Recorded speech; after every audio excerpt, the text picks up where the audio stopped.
Hello, my name is Leslie Clark, and I am an interviewer for the Public Library of Cincinnati and Hamilton County. I am interviewing Dean Versaw today, October 17th, 2006, at the Sharonville branch of the Public Library. Our camera operator today is Nancy Wade.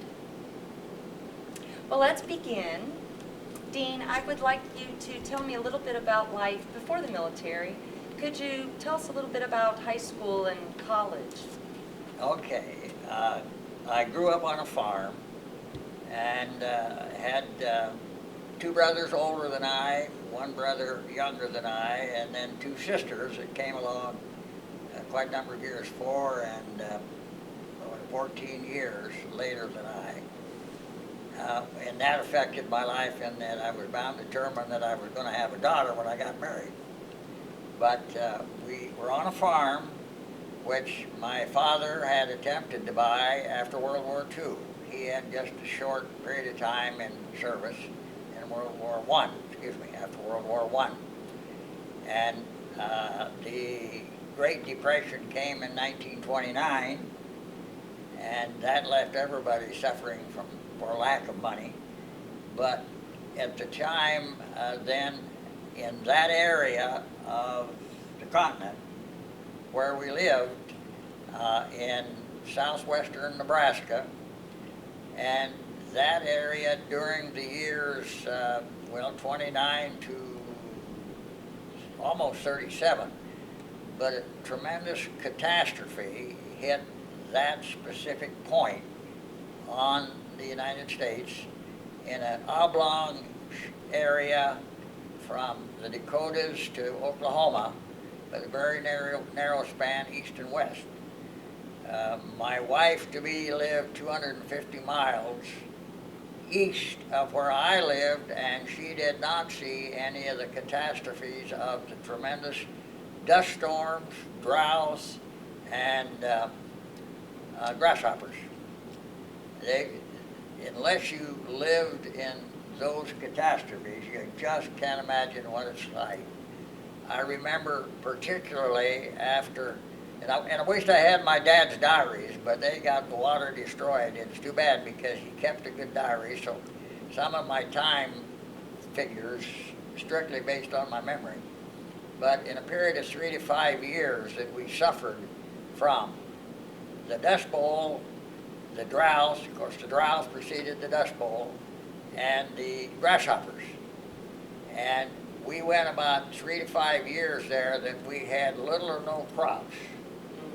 We managed to feed some of our livestock, the non-milking.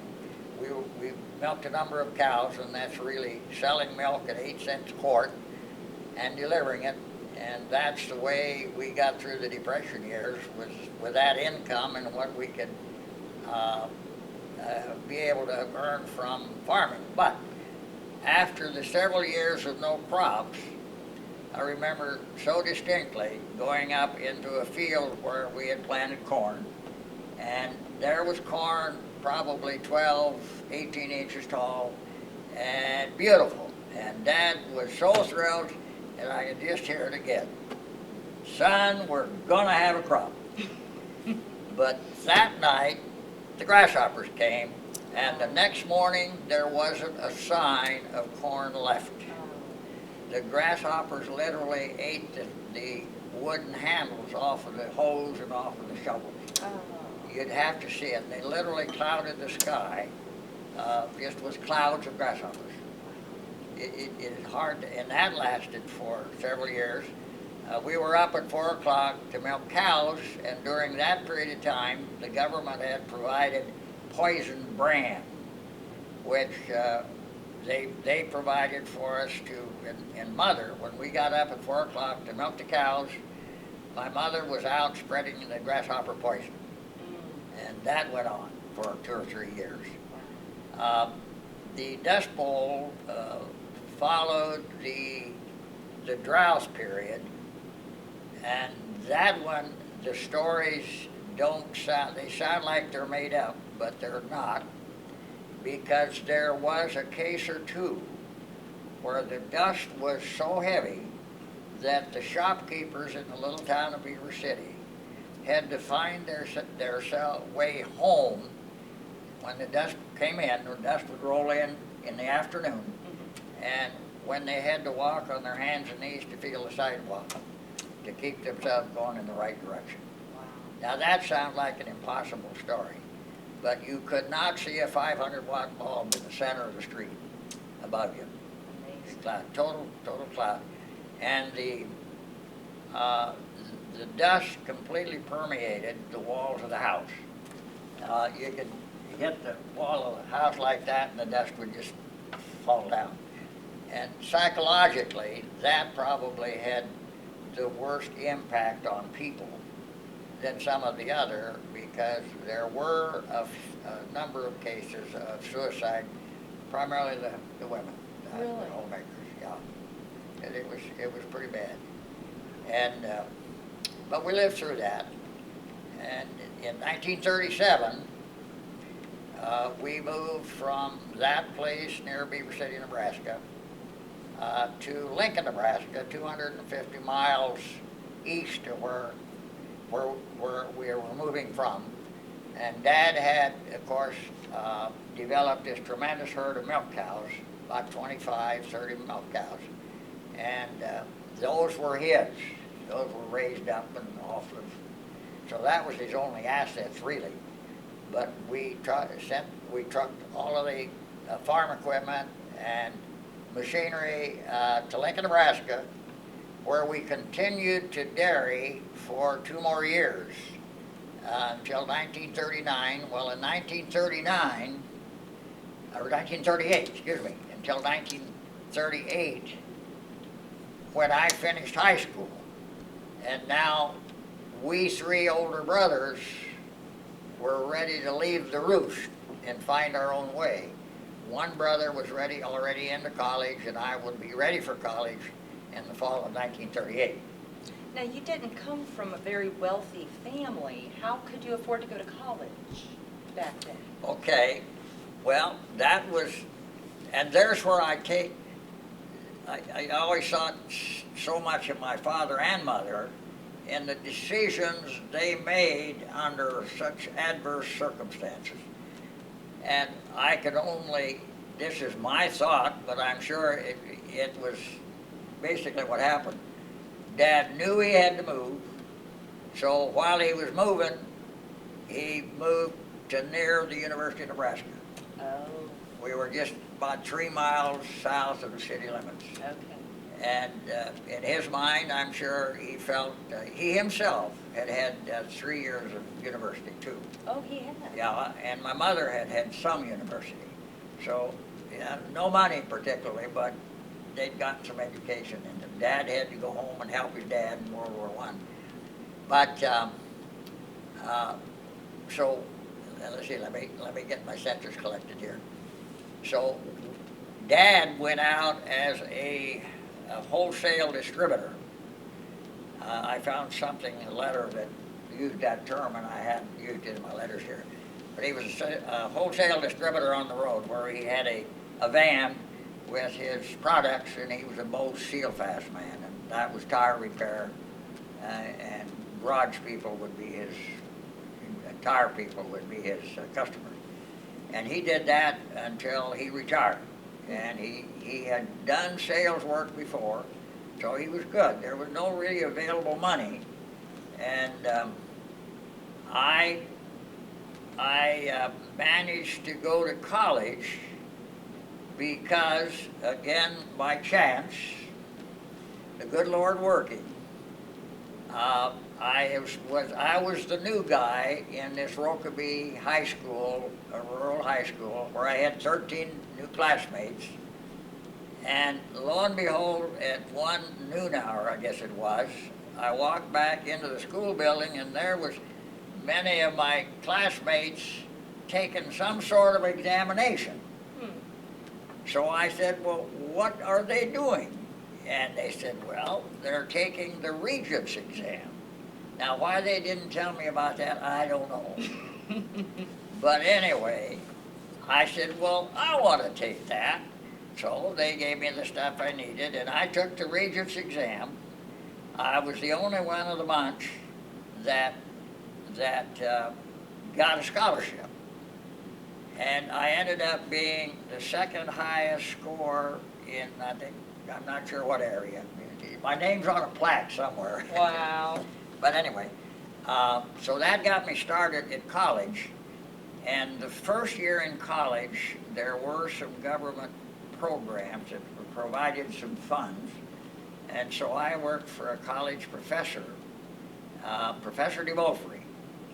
And Professor DeBeaufrey was a man that was deeply involved in the various gases. And I'm not sure what all those gases all were, but in World War I, he had been one of the influential in working with gases, and he was still working that kind of work, and he had a lot of calculations to do, and the government paid, and I don't remember what the salary was, but it gave me what I needed, and it also got me in the right spot to get a job in the state of Nebraska Highway Department's Material Testing Laboratory, which was on the campus. And I got a full-time job there in the summer as long as I was in school, and also all I could find time to work during the school year. And it ended up that in spite of all my many other activities, I worked nearly 40-hour a week even during the school. Really? Yeah. And managed to Oh, get passing grades? Yeah, well, somehow or other, good Lord was good there. Yeah, yeah. But it was a good job, and actually one of my offers when I came back, of course I went from college immediately into the service. And so when I came back from the service, I sent out applications for work, and one of the job offers I got was from the Bureau of Reclamation in their labs, U.S. government. So Really? that work in college was definitely a part of that. But it would be interesting, I'm sure, for all of you, anybody, to realize what was the going rate for a graduate engineer in 1943, and about that in 1946 when I came back from service. The going rate for a graduate engineer was $1,500 per year. $1,500? $125 a month. Wow. And my best offer from major corporations or the government when I came back in '46 was $180 a month. Really? But I found a private company that I got $300 a month from.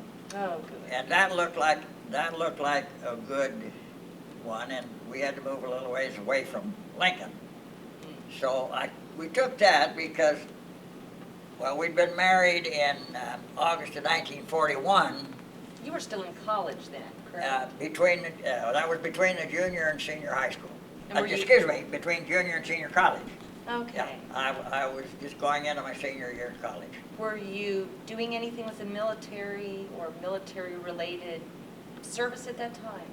No, my first experience really directly with the military was in ROTC. And the military and I got along real well. I worked to the top, I think it's the top rank that we had in basic ROTC, which was a master sergeant with a diamond in the middle. Okay. And that was the rank. And actually they had a rating. They picked three of the top basic ROTC students at that point, and I was one of those three. The other two dropped out of school, so that left me. I was the number one basic, and was slated, as I understood it. Now this is hearsay, but I think this is quite true.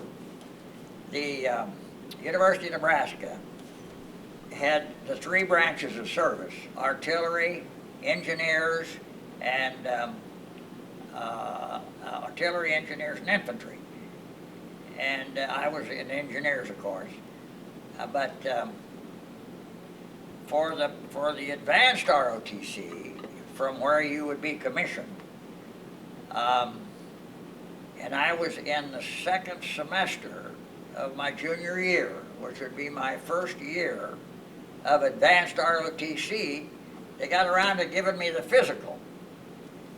And at that point in time, they apparently really had just come to realize that color blindness might be a problem.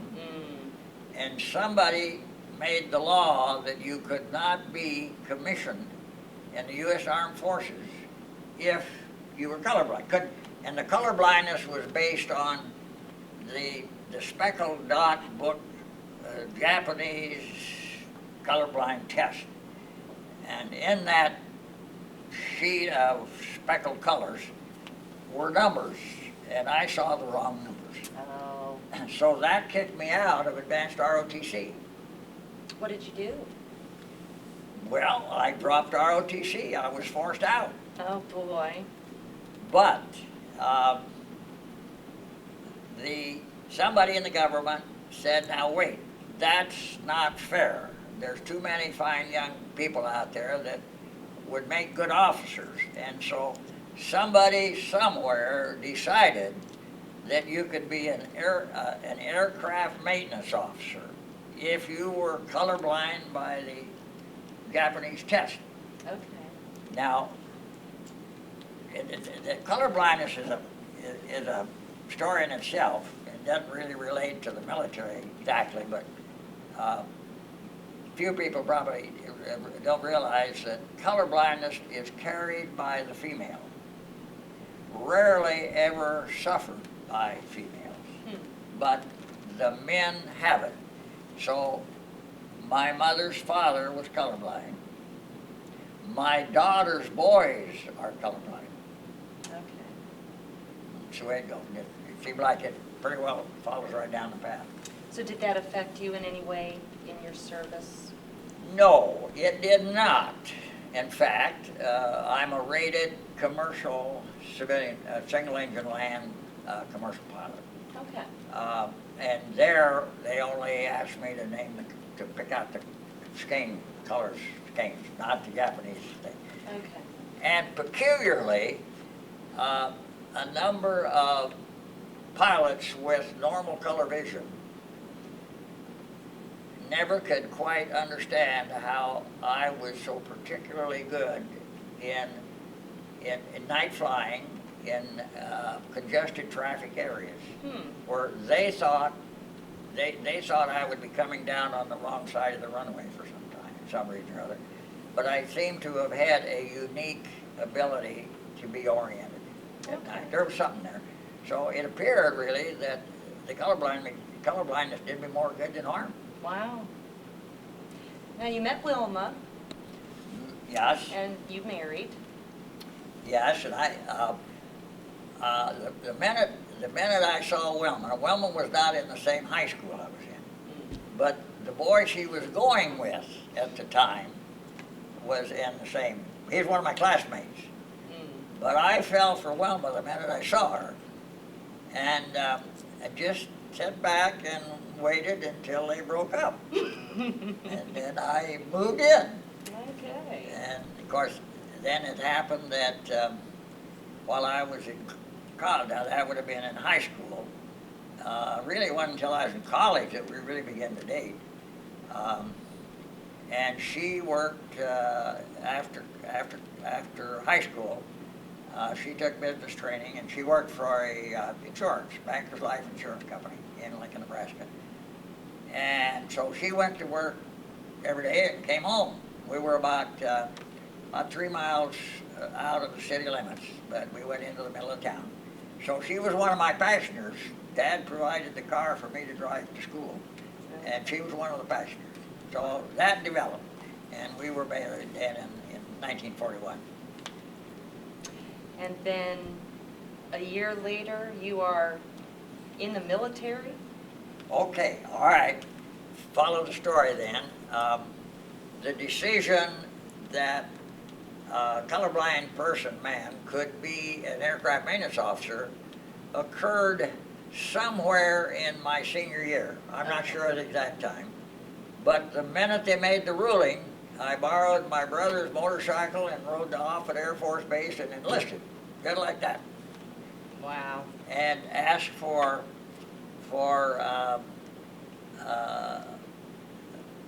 to wait until I got my degree. Well, that's exactly what the military wanted to do anyway. So I got my degree and immediately got called up. In December?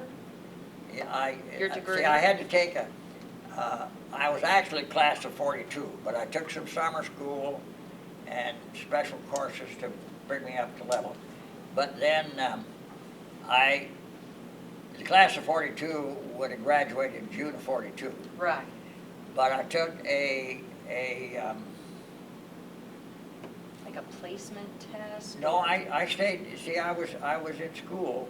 I never completed my schooling until well, actually, it was in January of 43.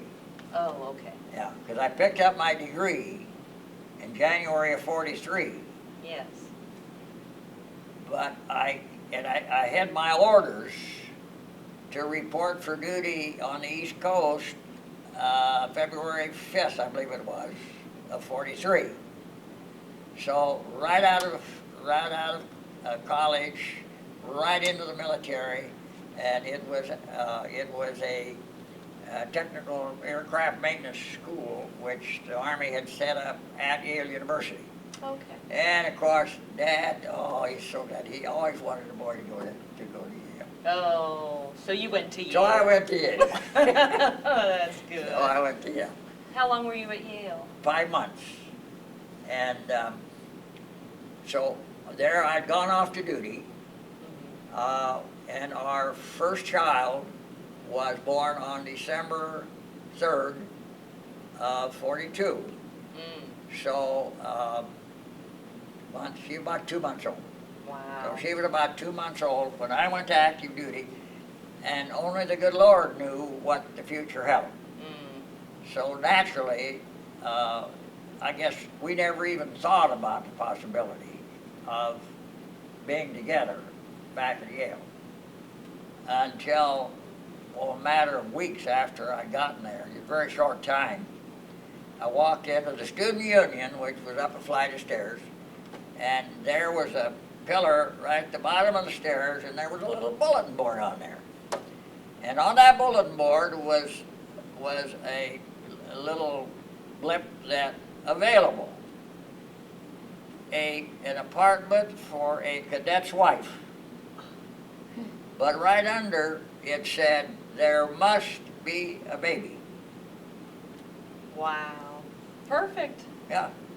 And Mrs. Mapes was upstairs, and we got that, and our daughter was baptized in Mrs. Mapes' church, and we attended her church. And it was a wonderful setup.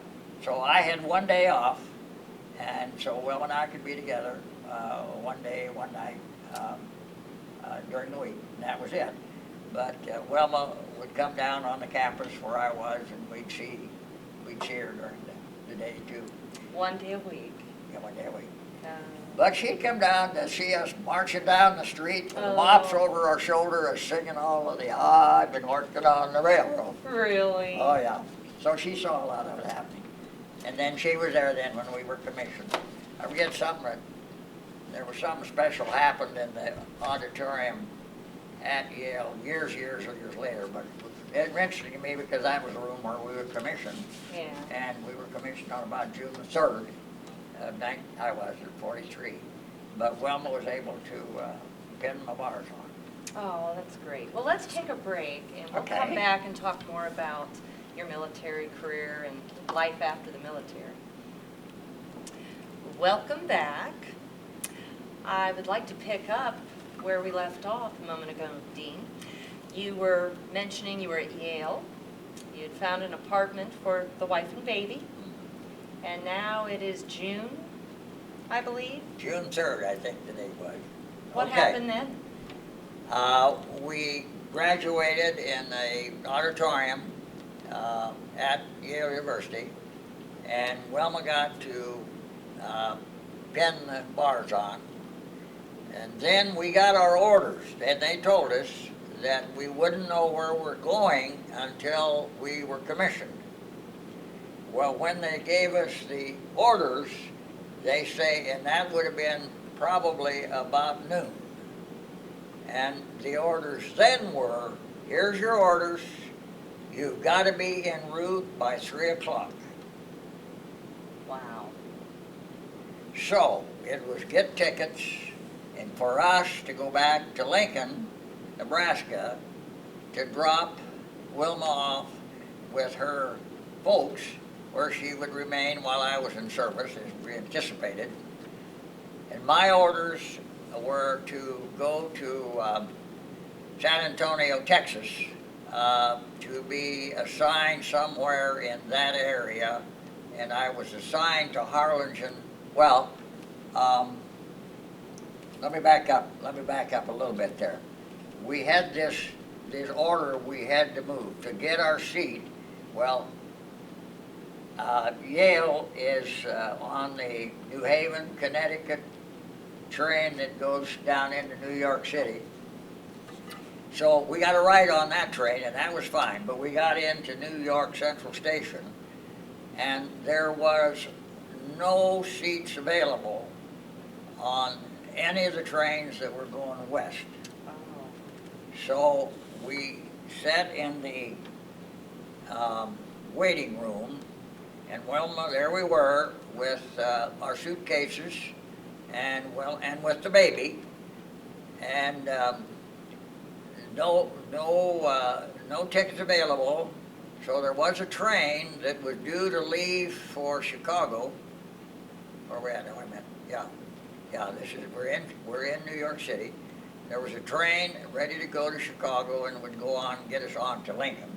Okay. Very shortly.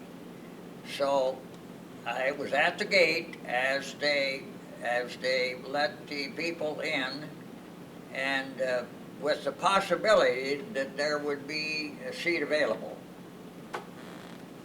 And so I told Wilma what the situation was, left her sitting up in the lobby, and waited there at the gate.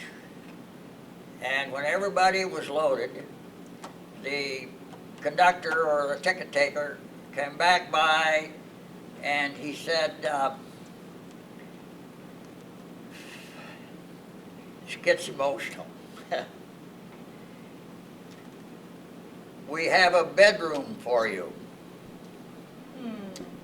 And I looked up, and here came Wilma with the baby, with the suitcases, because she just said, I knew there would be room. Yeah. So there we were, and Wonderful. that's the story of our life, just over and over and over again.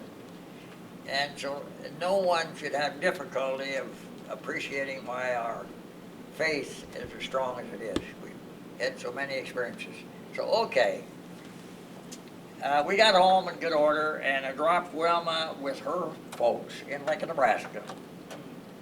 And I took I forget what they call it, to the Katy train, goes down south to San Antonio, and was given the choice of picking out. They gave me three air bases, and I could take my pick. So one of them was Harlingen, Texas, and you don't always get what you pick, but I had an aunt, my mother's sister and her family lived in Harlingen, Texas. So I put down first choice Harlingen, Texas. Well, we got Harlingen, Texas. Wonderful. And so immediately I proceeded to make the rounds of all the real estate offices. And everybody had the same story. We have lists a mile long, and everybody on them is colonels. So that didn't give much hope. But there was one lady that seemed more compassionate, like she was really interested. And so I went the rounds every evening and visited with her. And it was only a matter of a few days that I came back into quarters, and there was a message for me to call her. So I called her, and she says, "Where have you been? I've been looking for you all day. I have a house for you." Oh. So her compassion went a long way. So we were in Arlington, Texas from June of '43 to October, November 44. And during that time, I was an aircraft maintenance officer. And as they got to know me and see my work, I ended up as a sub-depot engineering officer for a period of time. And then as we expanded and got in new aircraft, one of those aircraft, we had a small fleet. There was 12 or 15 Martin B-26 Marauders. And they were a medium bomber, high-powered, real fast, and had gained a name as a widowmaker. But they finally whipped that a little bit. Actually, they ended up being one of the least damaged airplanes. It was a solid airplane, and they had a marvelous record. But anyway, this was at an aerial gunnery school where the cadets who were going to be aircrew got their training of firing the weapons that were mounted on the airplane. There'd be waist gunners, nose gunners, belly turret, tail, the various locations. And this is where they got their training. Well, in the process, part of that was we had airplanes, and the Martin B-26s actually were target towing aircraft. But then would carry, we had different airplanes, but the Martin B-26 was one which was used to throw targets, and they didn't have a lot of space, but they did carry some of the trainees. And there we did have cases, we had one or two cases, where an airplane that was towing a target would have gunners, trainee gunners, in it as it towed targets for other airplanes to fire on. And we had two cases, as I recall, where they misfired and actually shot into the airplanes and killed some of the trainees in the other airplanes. So that did happen. But among the pilots, we had about, I think, around 25 of the WASPs, W-A-S-P, the Women Auxiliary Service Pilots. Now, they existed because Jagland Cochran, who was one of the famous early women pilots, set many records, convinced President Roosevelt to give these civilian women who were already pilots, most of them probably from well-to-do families, but there were some that definitely were not wealthy. And they had no military status whatsoever. They were civilian pilots. They flew every airplane in that the United States had. 4 engine bombers down. And they were outstanding. Their safety record was almost unbelievable. It was I was there working with them from, I went there in June of '43, and it would have been somewhere later in the year when all of the women pilots came and the B-26s came. But from that time until October, November, that I was in Harlingen, that not one single woman pilot put a crease in an airplane. Really? They knew, well, they'd come to me a lot because I knew the airplane. I took a month's training just to know that airplane, and an interesting experience. Well, let me just stick with the women pilots. Whenever I could help answer questions for them and help them learn the systems and help learn the emergency procedures, they took all the time that I could give to them, and I gladly gave it to them.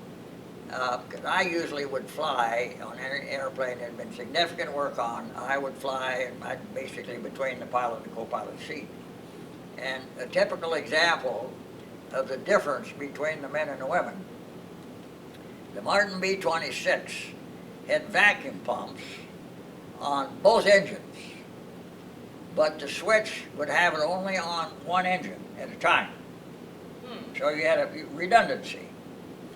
But we were flight testing this, and I was riding behind the two pilots, and I said, cut the left engine and feather it, and he did. Well, it happened that the vacuum pump was on the left engine, and the woman was riding co-pilot.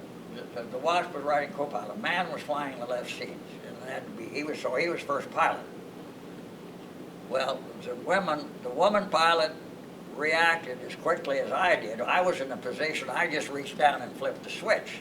But right with me doing that, she was right with me, but she knew. She knew me, and said, flip the switch. And so that turned the vacuum pump then over onto the right engine. Well, without thinking, I found out what I wanted to know there, and I said, okay, let's fire up the left engine and cut the right engine. We went through the same experience. He still hadn't caught what to do. So rightly and wrongly, I'm sure there were a lot of good pilots, but that was too typical. They did it. They were flying airplanes because they didn't want to be in the trenches. Oh. Now that would be unfair to some. There were a lot of good pilots because I went to Del Rio, Texas for a month to know that airplane.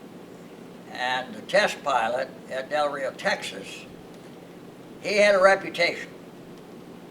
He could be taken off with a Martin B-26 and one engine cut off. They wouldn't even send the emergency vehicles out on the runway because they knew he was going to bring it back. Oh. He was outstanding. Wow. And just a terrific. Yeah, you had no idea at this point you were going overseas. No, you had no way of knowing in advance. Okay. And the change came very much a surprise. I was not contacted. I just suddenly received orders, and I think the term they use is the pleasure of the president or something of that. But they were after engineers with engineering degrees, because some of the men who I was in Yale with in that same class ended up being on the same order that I was, being picked out of the Air Force, moved to the Corps of Engineers to build airstrip because they too were engineers. Okay. So I came as a complete surprise, and I was transferred then to the Corps of Engineers, which is fine. It's where I really should be, and that's where I remained for the rest of the service. Okay. But, so, okay, now we're to the point to where when I got the orders switching me to Corps of Engineers, I was sent to, I'm going to have to Spokane, Washington, I went, to an air base. Let's see here.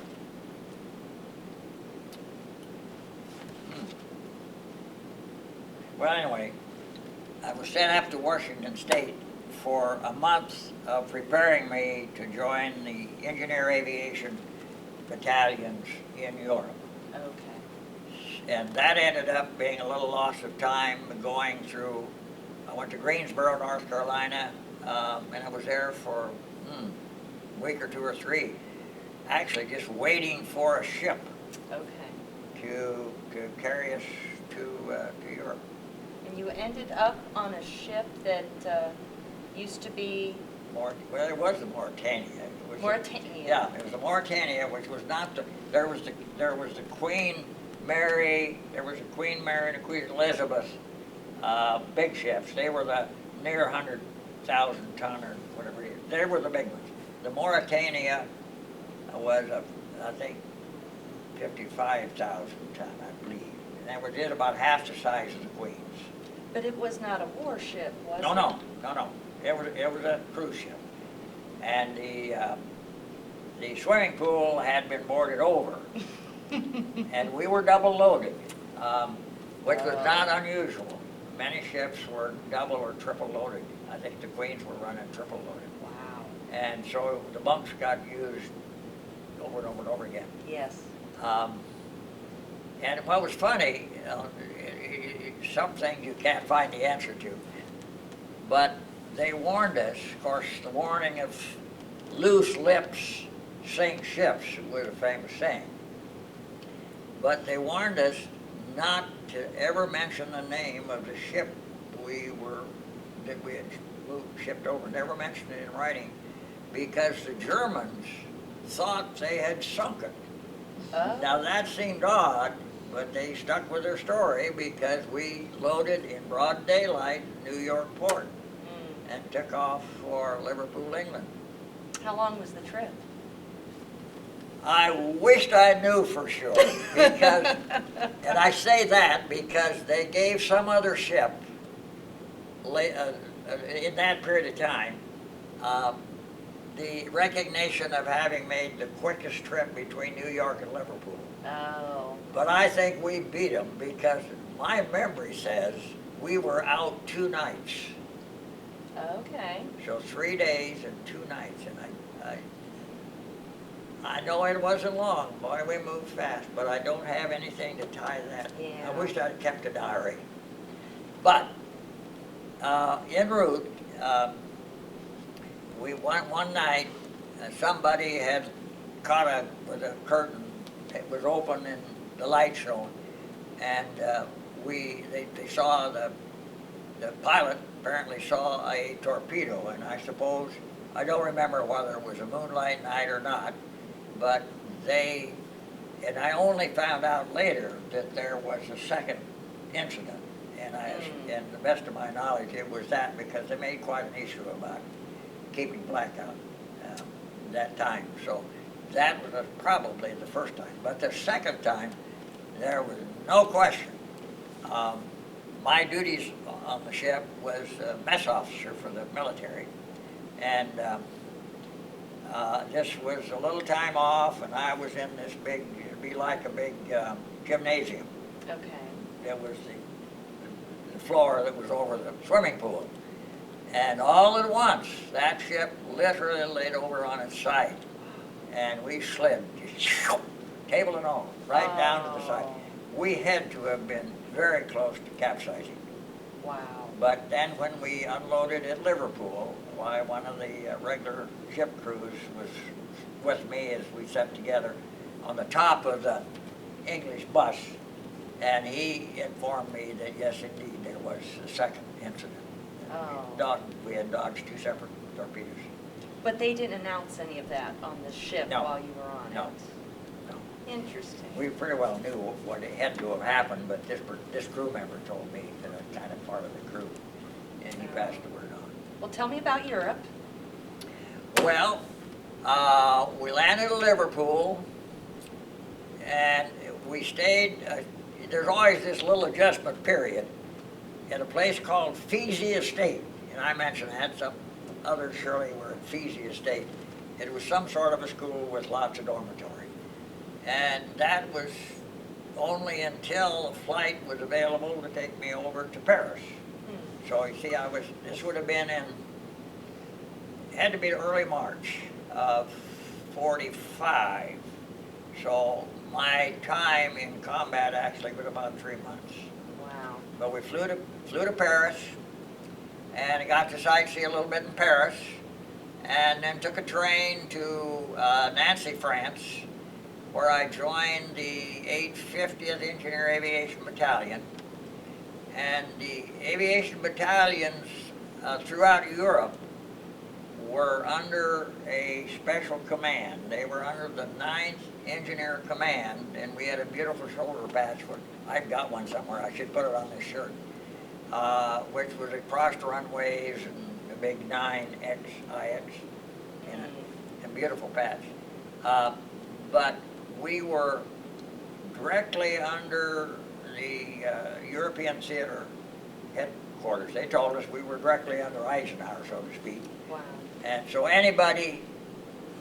nobody could touch us as far as other organizations without going through theater headquarters. And which brings up a little incident where I don't think I put in there either. But I crossed the Rhine in Mannheim and helped build about two airports. Before then, as we got closer to the end of the war, my battalion moved toward Augsburg, but Augsburg, which is southern and further east in Germany, and Augsburg was not yet freed. It was still under German control.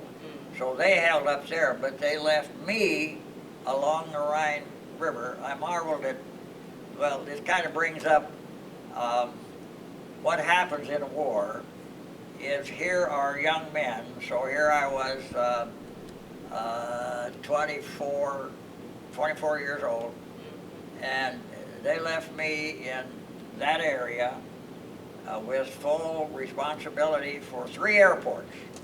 And I had a crew and equipment that I needed, but they made me a contracting and finance officer so that I could hire German organizations. And I opened up a big quarry and worked on 3 airports specifically I was responsible for.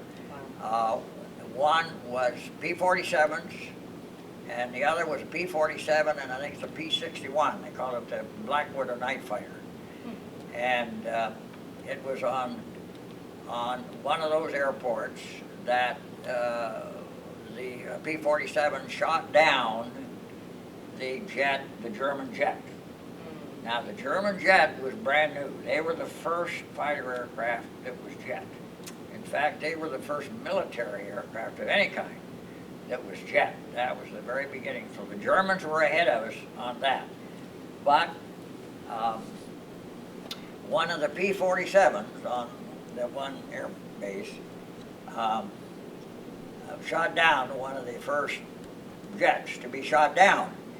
And it's like so many things, they're providential. They happen. He was in the air, and other pilots were in the vicinity where he was in. So he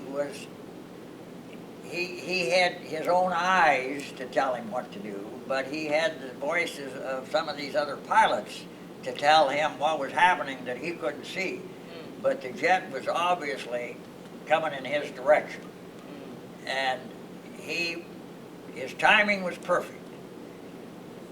The jet was coming at him, hadn't started to fire yet. He dropped his gear, dropped his flaps, and pulled the throttle. So he basically just slowed down very, very rapidly. And as the jet went by, he shot him down. Wow. Very interesting. Yeah. So we celebrated that night. We celebrated that. Welcome back. We were just talking about your experience at the airports.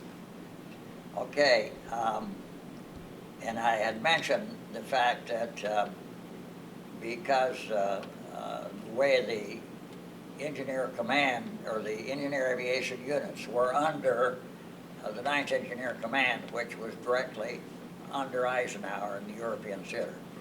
And I was left along the Rhine with a detachment and the necessary equipment to maintain these 3 airports. And I'm not sure whether I talked about the P-47 that shot down that could have been. Yes. Okay, shot down the jet?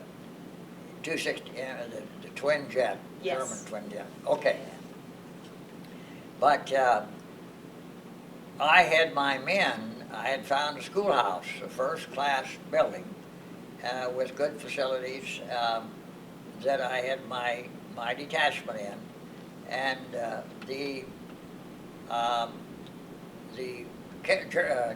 colonel, the colonel that was the head of the B-47 fighter group that was on the one air base, he wanted my schoolhouse.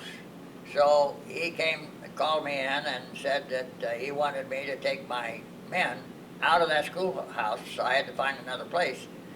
And feeling quite secure relative to whether he had authority over me or not, I said, Colonel, I'm sorry, but I'm not moving my men. And then and he had to accept that. He knew that I was correct. So I asked one of the three airports was the VIP strip. It was strictly for the command structure. The generals all used that airport.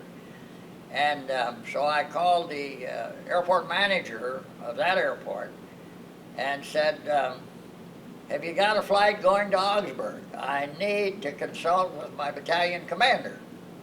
And he says, when do you want to go? Well, I said, when you got a plane going? He said, it makes no difference. You want to go in the morning? Yes, okay. He said, be down here, we'll take you.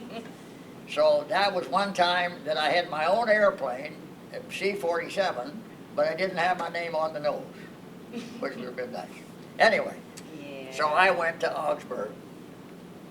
And while there, the battalion commander accepted the fact that I was right, but he said, if you can find another place and turn it back over to him, why, it might be a good idea. Well, in time I did. I found an equally good place and moved my men elsewhere and gave him the airport. But I was okay, and no punishment for talking back to a full colonel.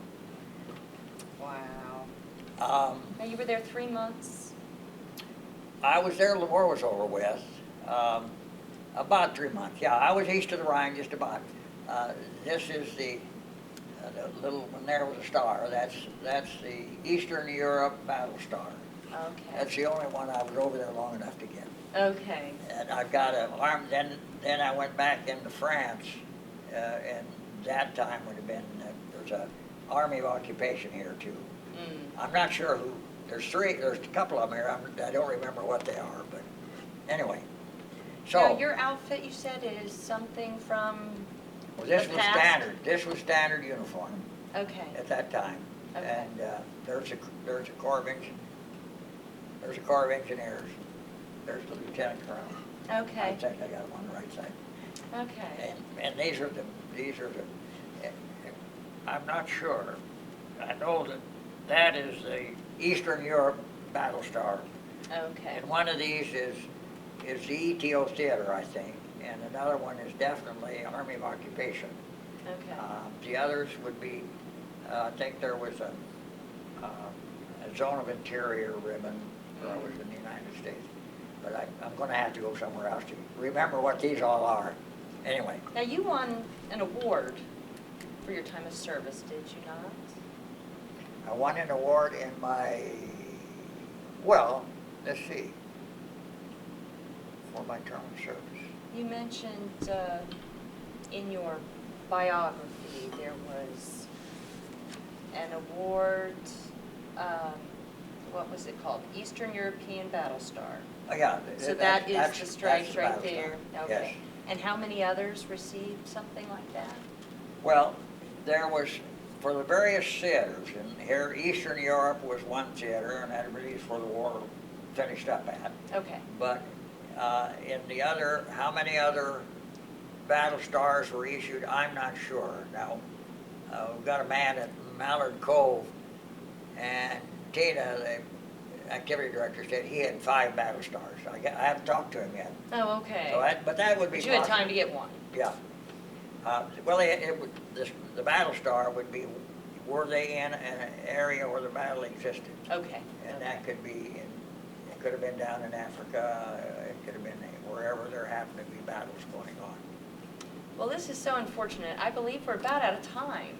East side of the Rhine, and responsible for that area, separated from my battalion and became, among other things, a purchasing and contracting officer, and contracted with German contractors to do the work that was needed on those 3 airports. And after then the war was over, at the somewhere in mid-May of 1945, I remained in that area working until July of 45, which at that time I was reassigned to southern France to an segregated African-American unit, the 8th 37th Engineer Aviation Battalion. And the men in that battalion that I worked with, many of them were ones that had adequate points to go home if they wished, but they chose to remain in the service. And that was a marvelous experience for me because they were outstanding. They were running big turnipoles, and during the time we prepared for Japanese assault, which we didn't have to do, of course, because of the atomic bomb. But in there, I was given a 2 weeks R&R in Switzerland, which was special. And when I got the surprise order that I was able to head for home, and I shipped out from Bremerhaven, Germany, which is up on the northern edge, and it was a 14-day trip down through the English Channel, and fortunately the sun was just right when I got a beautiful view of the White Cliffs of Dover. But that was a 14-day trip into New York Harbor. Were you by yourself, or did you go with a group? Oh no, we were with a group, went with a group. It was, well, I'm sure that my orders were separate. I would have been on my own orders because I was an individual. That particular trip, I traveled as an individual. It was not an organization, it was an individual order. And arrived home to see the Statue of Liberty, and my buddies had gotten me to smoking because I got into a pretty difficult situation, but I'd never smoked before. And well, the reason for the smoking was that there was a freeze in southern France in the December 8th of 1945, and we got no warning, and I was assigned responsible officer for all of that equipment, and an inspector general team came over from the United States to determine whether I was guilty of dereliction in duty and should be court-martialed. After several weeks, during which time I started smoking, I looked up and there was the commanding officer and the 2 inspecting coming toward my office. I went out and saluted and reported to them, and the commanding officer said, Versaw, I decided time I told the truth. You didn't get your antifreeze because I had ordered it verbally, which should have taken care of it. You didn't get your antifreeze because I told the supply officer it didn't freeze in southern France. But it did, and I was responsible for $1 million worth of engine blocks. Oh, my. But that got completely cleared. However, I put my guys to work. We got underneath tents, and I knew how to weld up blocks, and we took out the engines, repaired a tremendous amount of equipment, and put it back to work. But I got cleared, but that was a period of time that was real tough. I appreciate the people who get hung and are not guilty. Yes. What an experience. Okay. Well, I guess what I started to say there, are you still running? That when I got saw the Statue of Liberty, I threw out my cigarettes and my lighters and everything into the ocean. Did you? I quit for a long while, but then I came back and smoked for a period of time. Well, thank you very much. That concludes this segment, and we'll be back in a moment with some history. Welcome back. We're talking with Dean Versaw. Dean, you've now made it back to the United States after the war and after being in France for a time. What happened next in your life? Well, I arrived home, and now comes a whole new life. applying for jobs, um, um, and important to continue my military service, I joined the reserves and became executive as a reservist. I was executive officer of an engineer brigade. Now that's a higher headquarters, and so from that time until 1968, when I went inactive, we attended reserve duty in various stations around the United States for 2 weeks every year. And other than that, we met one night a week in the Armory for training, and it would be during that time that I had gone to, we had been studying the Army Command and General Staff work in our regular meeting, and we went then to San Antonio, we went to Fort Leavenworth. We went to Fort Leavenworth where the Army Command and General Staff School was and completed the Army Command and General Staff course. And I got promoted while in the reserves to major, had to wait 3 months, as I recall, before I could accept that because I was too young. There was a minimum age and grade, and I was too young when I got my majority. And I got then lieutenant colonel, and in 1968, when I was traveling a great deal internationally as a civilian in my civilian work, that I decided I had 24 plus years in the military so I could retire and be eligible for retirement pay, and but crossed in the mails. I got in a hurry there because I crossed in the mails with my request to go inactive was a letter from the Department of Defense that my promotion to full colonel had just gone to Congress. So I erased my own promotion to full colonel. Oh, goodness. Yeah. Okay. Now, from 1946 to 1968, you told me that you had to take vacation time in order to do your 2 weeks of reserve training. Oh. How did the family feel about that? Yes.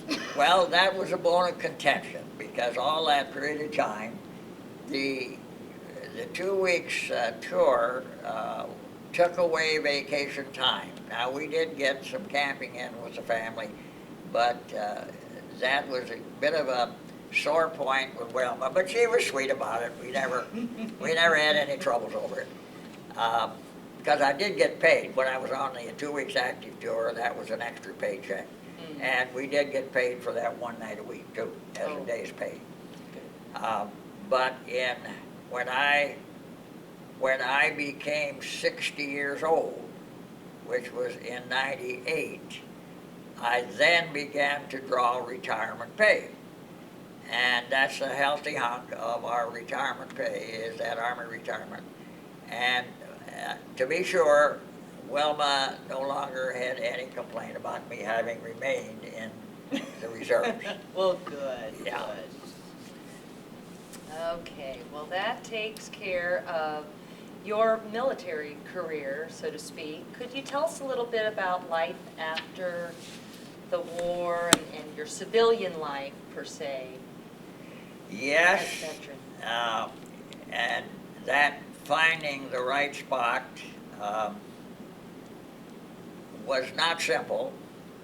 I ended up applying to 6 different major companies and small companies. And the pay in those days, the best offers I got were around $175 a month. It was for a graduate engineer.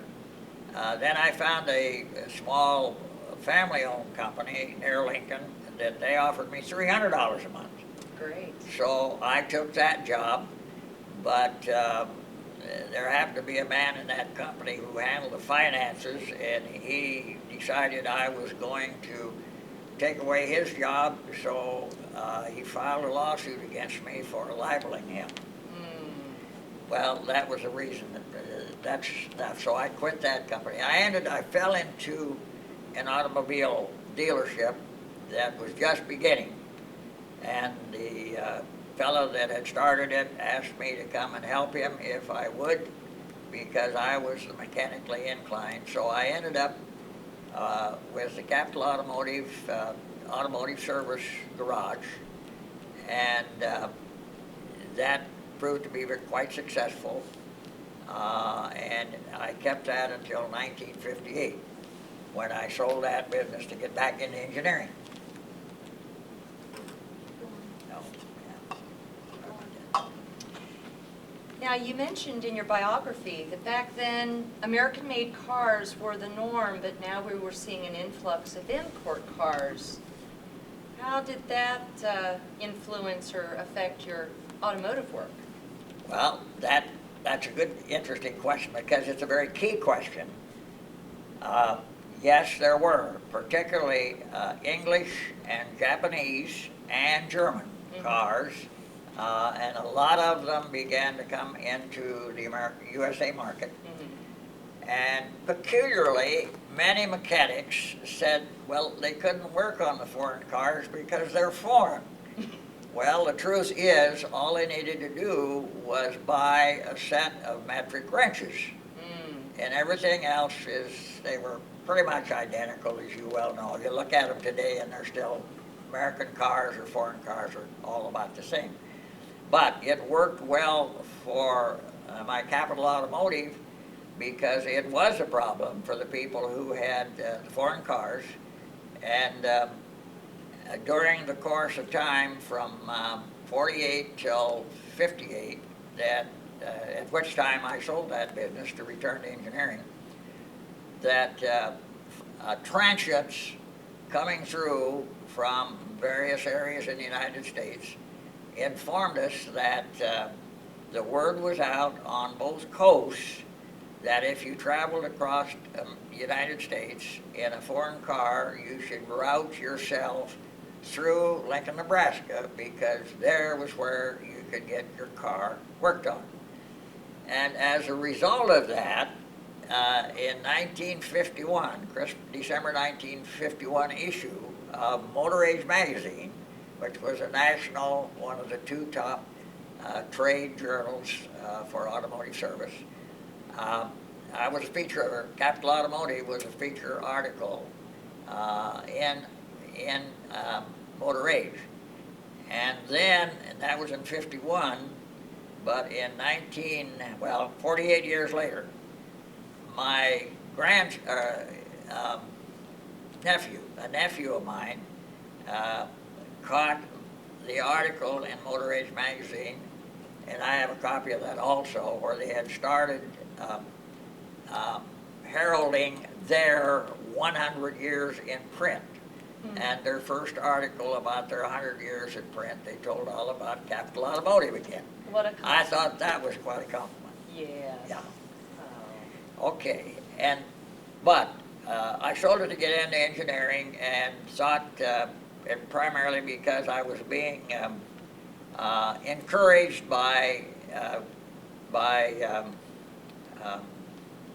company that was owned by, I'm trying to think of the name of the company that made scooters. They were in Lincoln, Nebraska, and they were bought out by Outboard Marine Corporation. And so it looked like a good opportunity, and I accepted the job in their engineering department. But it soon became quite apparent again, because me being a little older than some of the engineers, everybody was afraid I was there to take over their job. And so they sort of boxed me in there, and I decided I had to go elsewhere. Ended up going to Tulsa, Oklahoma for sales work in engineering and education. And in the process, in the 5 years in Tulsa, Oklahoma, I got involved in injection molding of plastics and electroplating of plastics. Now, this was just pure chance. I went to work for the die caster injection molder machine shop, and the guy who owned this big governmental specification type electroplating, electrofinishing, he saw me in operation and he decided he wanted me, so he bought me off from the guy I was working for. And I never realized until I put this all together that that walked me right into some of the most interesting parts of my life. Because now I've got electroplating and I've got plastics. Well, the new technology of electroplated plastics, and this, few people realize that that grill out there on their car is not metal, it's plastic. Really? It's electroplated. It Really? looks just like metal. And Borg Warner at Parkersburg, West Virginia, their Marbon division, their plastics division, they produced the plastic ABS that is the one that electroplates, and the chemicals for that technology. And so I was hired as a technical service person. Now I've got my experience and qualified me for that. But the 5 years with Borg Warner proved most interesting. I traveled most of the United States, and plus a significant foreign travel. I've given lectures in the universities in South America, University of Tokyo, in Tokyo, made 2 trips through South America. One, I worked strictly in Sao Paulo, Brazil, and it's a great experience to see the people in their own country. But then a major trip, I worked with the automotive factories, plastics manufacturers, electroplaters, the users and the makers of the electroplated plastics. Again, that trip, I went again in through Brazil, went to Argentina, Lima, Peru, and Colombia. Wow. So I got to see a lot of country.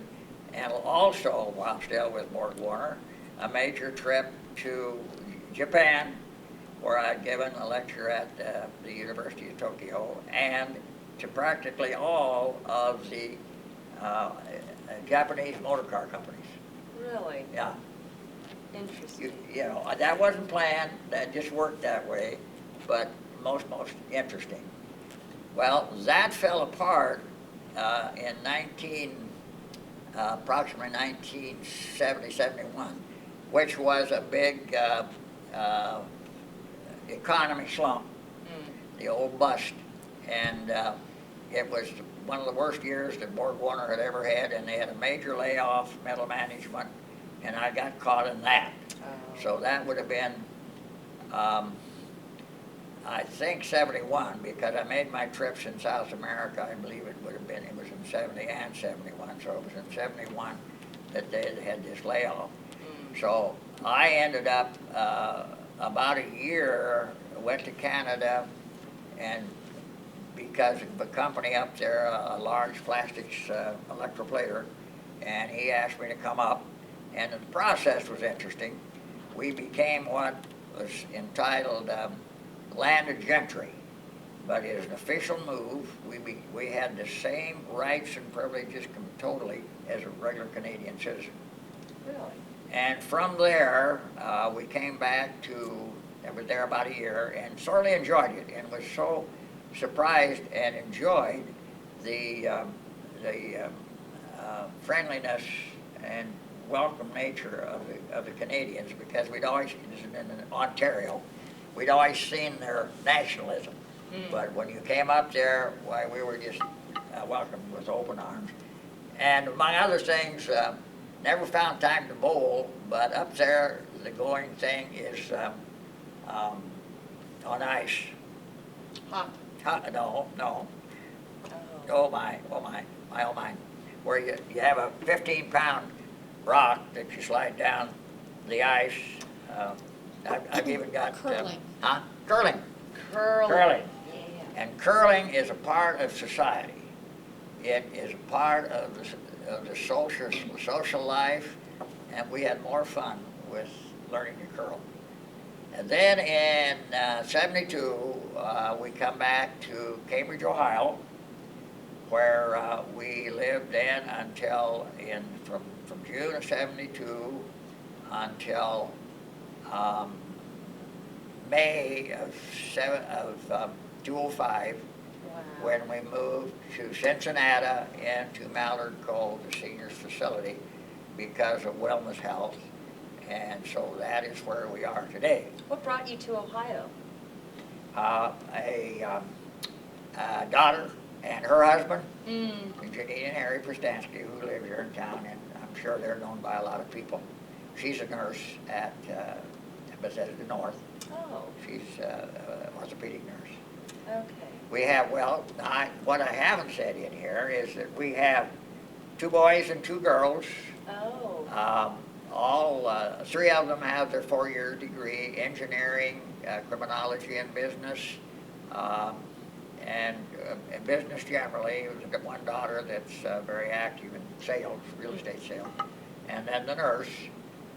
We have, last count, a little hard to keep track, 12 grandchildren and about 15 or 16 great-grandchildren. Oh, wonderful. And our eldest great-grandchild, great-granddaughter, is a 2nd year in Kent State University.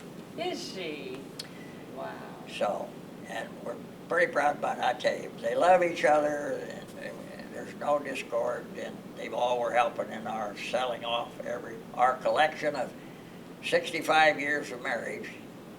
That must have been tough. That is tough. That is a tough thing. I had automotive equipment of all kinds, and had collected over those years everything you need to do all the things I like doing. Yeah. But out it went. But that's life. That's life. And now you're both at Mallard Cove. We're both at Mallard Cove, and it's a very nice place. Limited space, but somehow or other I haven't had any trouble keeping busy, and Wilma's Good. doing fine. Well, she's doing quite well, but we're still fighting her illness. She has a heart and diabetes, and she's holding up her end of the bargain. Well, Yeah. do you keep in touch with any other veterans from the war? That's an interesting question, because the engineer aviation answers no, except one person. The engineer aviation battalions were all a part of the 9th Engineer Command in Europe, and they only existed in Europe, Oh. that organization. And an attempt was made to get a gathering, organization where we would have a reunion to go to, but it never worked out. So it ends up that the only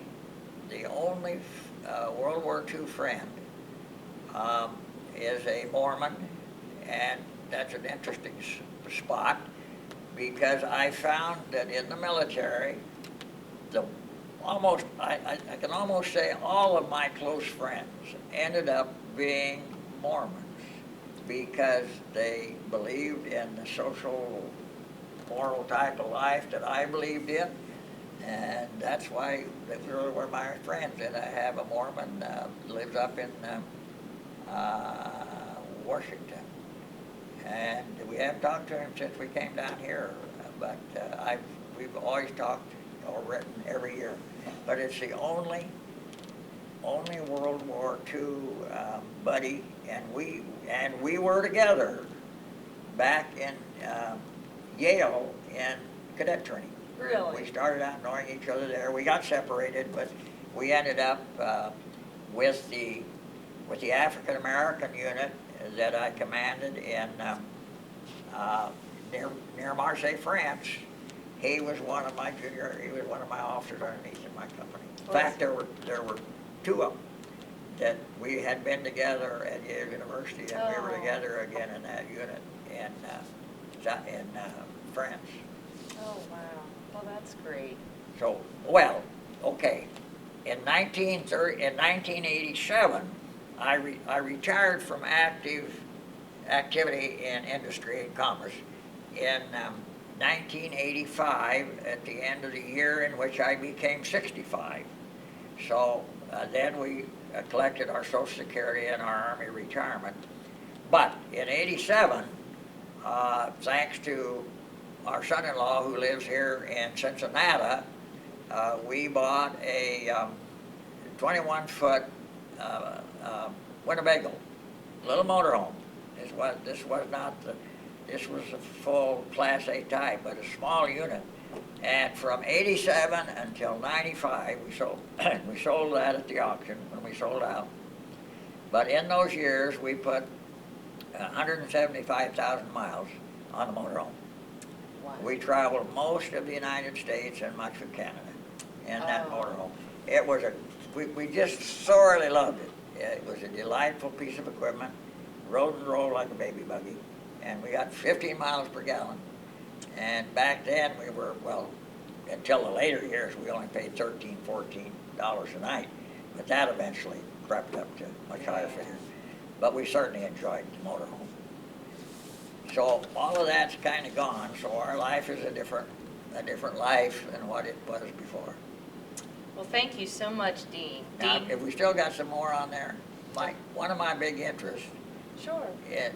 that I wished I could get more time to do is keeping informed on the general status of society, government, you name it. And I have my own fax machine, and I thoroughly enjoy communicating with Washington, D.C. Do you? And it's one of my priorities because we the people, is it right to put this in here? We the people, if we're concerned at all with the future welfare of this country and actually of the world, it isn't just the United States right now that's in danger, it's the whole world. We need to be involved. So I got on my stool there for a minute. That's okay. What I'd love to do in the civil defense, in the Cold War era, I ended up being the Speaker's Bureau for Lincoln, Nebraska. And I was speaking to groups. I just started in, and I was called, and I'd find myself, well, when I finally slowed down, I found myself with 2 dinner engagements on the same night. It was very popular. I wish I could do that again, but today people aren't ready for that. Well, It seems odd, perhaps. but they're just not ready for it. Well, I really appreciate everything we've talked about, your candor, your detail, and I hope the audience appreciates it also. Thank you very much for your time. Dean Versaw and his wife Wilma reside here in Cincinnati. And thank you so much for your time. Gotta thank you too, Oh, well, thank you. Nancy and Leslie. It's been a thrill. Been a thrill. Great. Yeah, I've loved it.